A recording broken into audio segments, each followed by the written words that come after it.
าวโพดอันนี้เขาเรียกว่าสาคูสาคูขาวก็นี่น้ำกะทิผสมกันเลยอันนี้เขาเรียกว่าข้าวโพดอันนี้อะไรเอ่ยน้ำตาล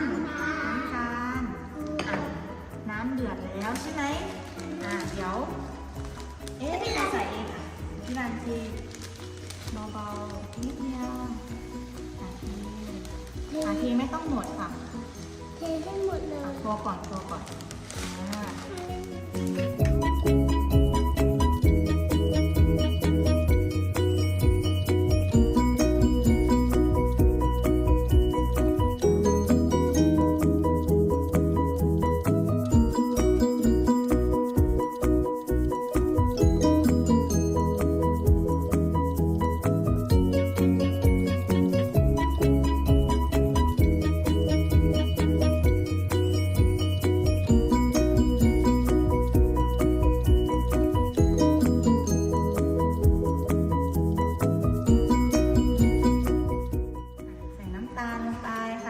ช้อน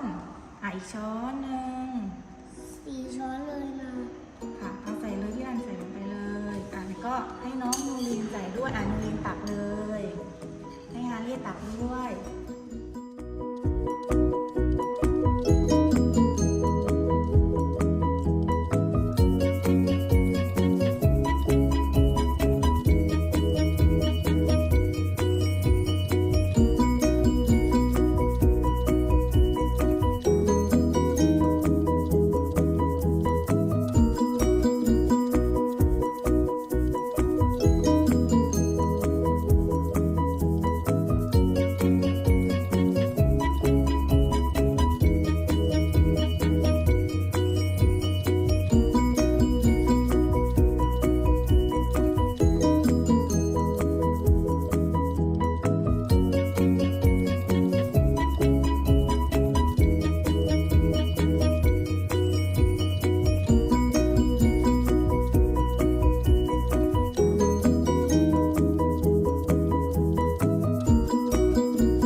เมื่อกี้เราใส่อะไรลงไปบ้างมีอะไรคะน้ำตาลใช่ไหม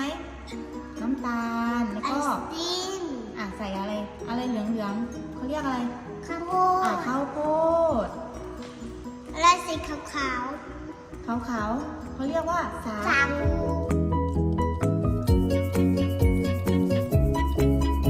ต่อไปนะคะเดี๋ยวเราจะใส่น้ำอะไรคะน้ำกะทิใส่น้ำกะทิลงไปโอ้ยใส่ให้เต็มเลย